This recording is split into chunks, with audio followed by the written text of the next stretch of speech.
Why did they kick you out of the band? Well, I don't know. That's a good question. It was the time when Ozzy went then. I think at that time he was going through a lot of problems himself, and we needed to sort of get away from each other, and we needed to do our own thing, I think. Or he certainly needed to do his own thing. I mean, and Ozzy was in a bad way at that time. He was in a terrible way. I mean, he'd be constantly on the couch, spark out, drunk or whatever. I mean, none of us were a lot better, but I think we were probably not quite at the stage he was at that time. And he was going through a lot of stuff, and it had to come to that, you know. It had to come to either what are we going to do, break up, or replace Ozzy, you know. I was up early, and Bill Wood, I'd been drinking at 7, I was drinking all day. And Bill Wood, they got Bill Wood to come and say, we don't want to play anymore. Bill sort of went out took him out on the lawn at the house that we were renting and did the deed. I couldn't even face him, I was just like too upset. It was me that actually says to him, you know, Oz, we're going to move on. We're going to move on without you. Broke my heart. Well, Sharon Arden and her father were managing Black Sabbath, and when I got fired from Black Sabbath, I thought I was going to get the boot back to England. And to my astonishment, Sharon come round to my hotel and said that they'd got rid of Black Sabbath and they wanted to keep me on, and I was like flabbergasted. And then I fell in love. And it was a big challenge for us as well to bring somebody else in to replace Ozzy.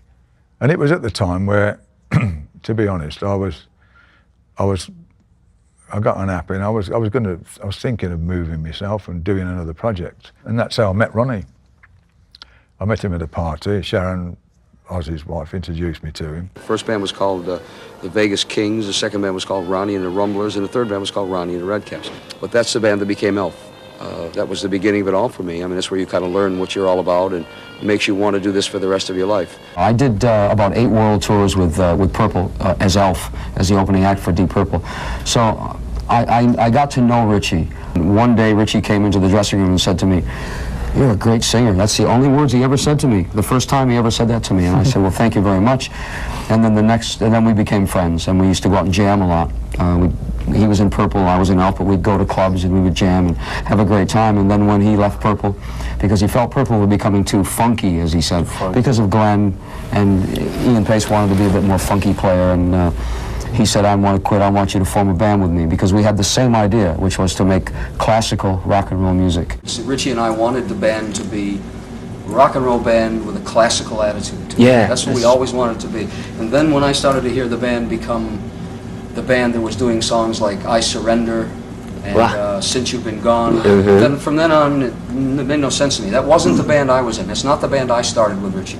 So I lost all my care for it after that. Luckily, in the interim between leaving Rainbow and sorting out another career of sorts, I was fortunate enough to meet Terry and Tony, and we got this together. We talked about doing something together, you know, doing an album together. Not a Sabbath, just an album. And then as it happens, with Ozzy going, the first one I contacted was Ronnie, you know, "Do you want to come for an audition with the band?" I spoke to the band, and I said, yeah, let's try him. So we got him over, and it worked. His work ethics were great. He was very professional. It was great for me to sit down and write with, because we had a good thing going. It was good. It was all working, and we could actually write new stuff in a slightly different direction to what we've been doing. Because whereas with Oz, a lot of the stuff was riff-based, which we liked, and Ozzy'd sing maybe like Iron Man, he'd sing the riff.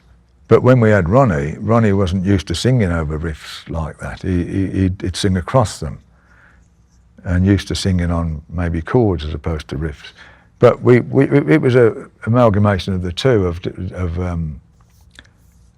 let's try this and let's try that. And his voice was, I mean, there's no two ways about it, fantastic. You can't believe he come out of that little body, you know, such a big voice.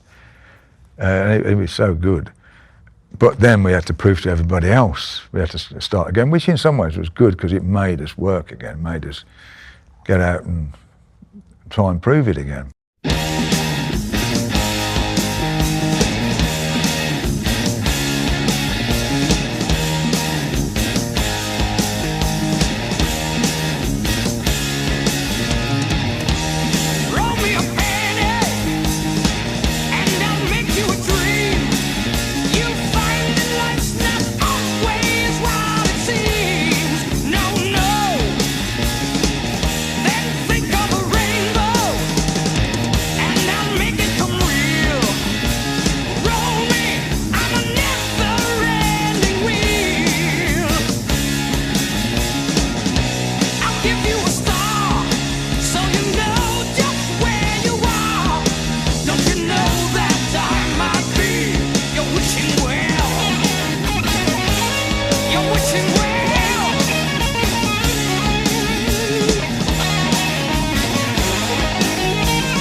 We can talk briefly about the album Heaven and Hell. It's like a first album for this lineup, certainly. Very successful album, without a doubt. It has been. I think it's great. How about you? I think it's brilliant. I really do. I'm very pleased with it. We've got greater heights to reach for now because we have the basis now of Heaven and Hell. It's been proven that the band under its old membership lineup was not the be-all and end-all of this band. It didn't mean that Sabbath stopped. So we did prove that point. The album, with its success, proved that the band could go out and make competitive music again. There was a bit of a lull there because I think of the non-contribution of members who will go anonymous at this particular point. and that made it kind of all fall apart. All of us believed in what we were doing with Sabbath. We believed very strongly in the music we were making, the songs we were writing, and the way we put it down. Again, going back to the production. And its success has not been surprising to any of us at all. And that's not an ego talking. I mean, we thought it was a very good album when we did it. Hey everybody, welcome to part 9 of my Black Sabbath album deep dive series. Today I'm talking about their 9th studio album and their first with Ronnie James Dio, Heaven and Hell. This was released on April 18th, 1980. It was produced by the legendary Martin Birch, who had produced Deep Purple, Fleetwood Mac, would go on to produce Iron Maiden. And it was recorded in Miami, again, at Criteria Studios, where they had recorded the Technical Ecstasy album, but no experimentation this time. The band was back to basics. So Ozzy was gone. After the Never Say Die tour, the four of them got together, and they spent about 11 months in the studio trying to come up with a new album, but Ozzy was struggling with alcohol dependency. He didn't like anything that the band was coming up with. He was refusing to sing some of Geezer Butler's lyrics, and he was just generally making a pain in the ass of himself. And so they finally decided enough is enough, and they got rid of Ozzy.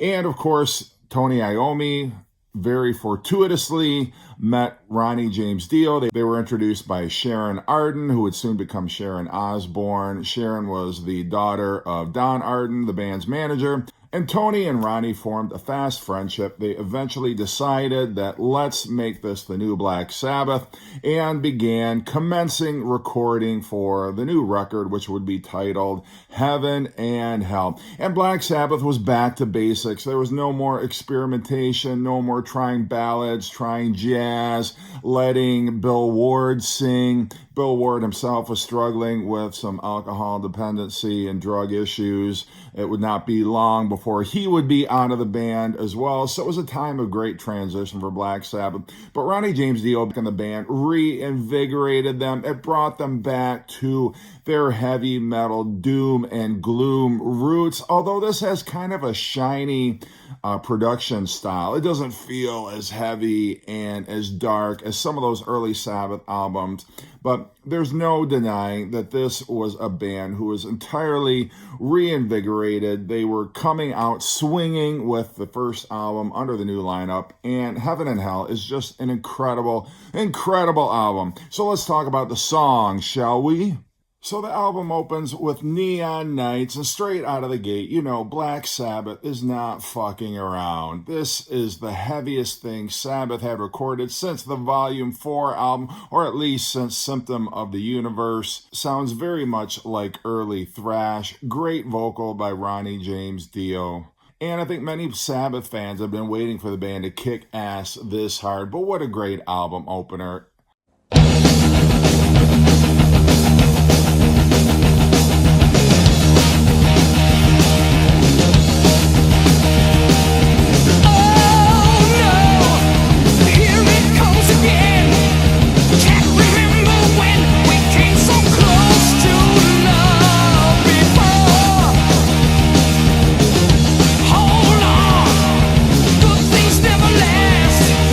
Nothing's in the past.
The next song, Children of the Sea, is actually one of the songs that they tried with Ozzy. I guess there's a bootleg version with Ozzy on vocals, a completely different set of lyrics and a completely different vocal melody. But one of the things that strikes me most about this album, in contrast to the Ozzy albums, is that Ronnie James Dio's voice is menacing and threatening in such a great way. It lends such an ominous atmosphere to a lot of these songs. But Ronnie James Dio is such a breath of fresh air on this album. This starts off with an acoustic opening, and it just shows you the range of Ronnie's voice. And then it starts kicking ass towards the end of the song.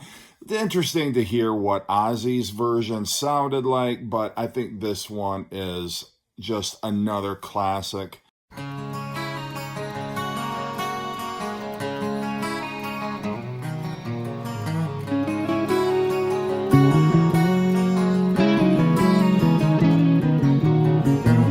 In the misty morning, on the edge of time, we've lost the rising sun, a final sign. As the misty morning rolls away to die, reaching for the stars, we blind the sky.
The third track, Lady Evil, starts with this great bass groove. It's almost a song you think you're going to be able to dance to, and then the guitars kick in, Ronnie's vocal, and it just works so well. It's such a great kick-ass, a great driving song, as a matter of fact, but Lady Evil is one of the standout tracks for me on this collection.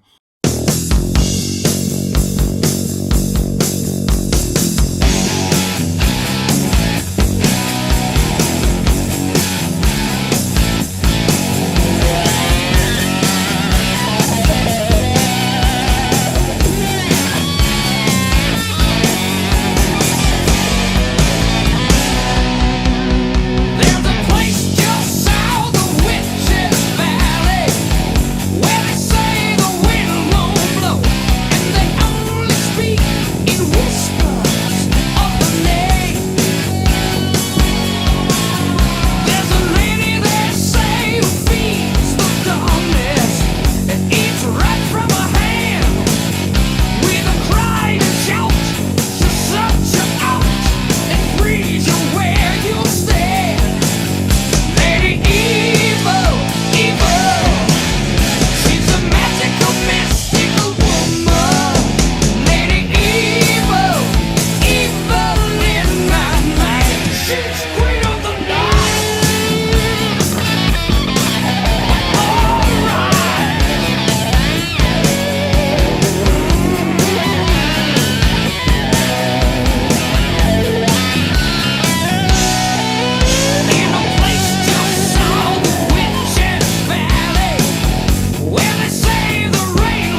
last track on side one is the epic title track, Heaven and Hell. This was the only song prior to buying the album that I was familiar with. They played this song on the radio, and it was probably one of the first Black Sabbath songs that I was introduced to.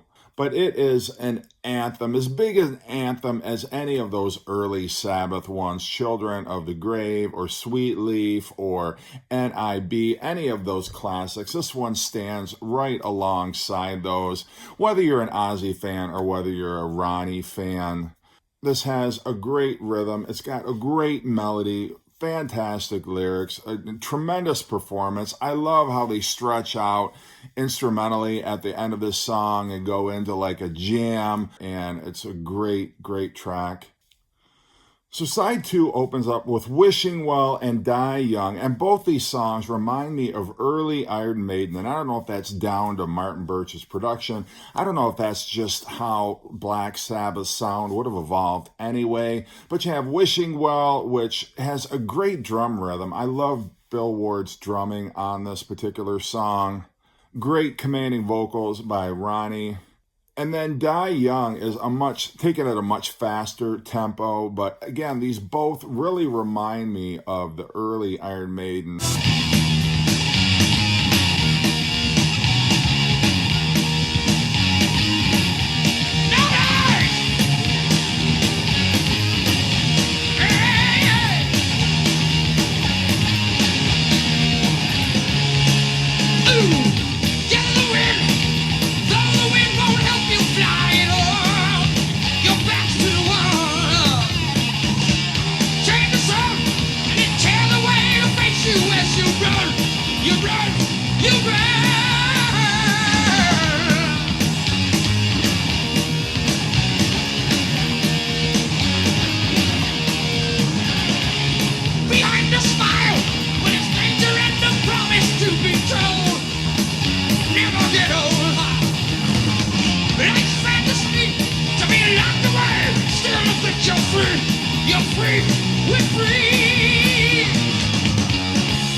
But just like all the songs on this album, in contrast to what we got on Never Say Die and Technical Ecstasy, whatever you feel about those albums, and people will say Black Sabbath gradually started to lose the plot after the Volume 4 album, and this album is really the sound of a band not only rediscovering what made them great, but also redefining their sound for a new decade and a new generation of metal fans.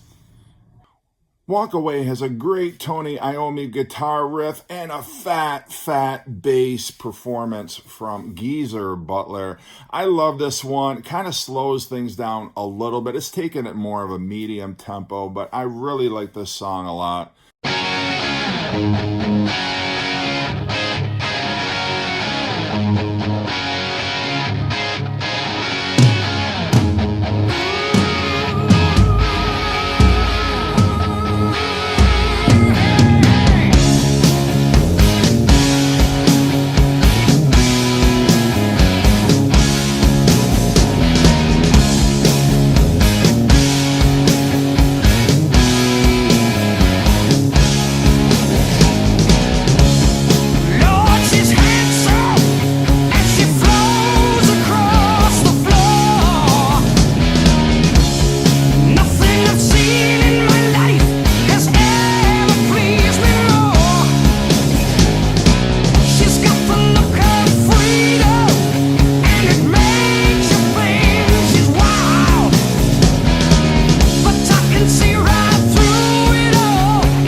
I could definitely see Ozzy singing on this one, although certainly not as well as Ronnie does. The album ends with Lonely is the Word. This is the slowest song on the album. The closest, I think, to like an extended blues workout, I guess you could say. But the moodiest of the tracks, and a great way to close out the album. It's heavy, but at the same time, there's a great atmosphere to this song. And it really brings to a close an album that had to have blown a lot of Sabbath fans' minds. I think a lot of Sabbath fans did not expect that they were going to get an album like this after the Never Say Die and Technical Ecstasy records, which were much more experimental and kind of moving away from that darker, heavier sound the Black Sabbath had been known for. But definitely a great return to form, a great introduction to Sabbath fans for Ronnie James Dio, who weren't familiar with his work with Rainbow. But anyway, that's my take on this album. Let me know what you think. I'd be very surprised if anybody does not like this album, but where does it fall for you in terms of Black Sabbath's discography? All right, hope you're doing great. Take care.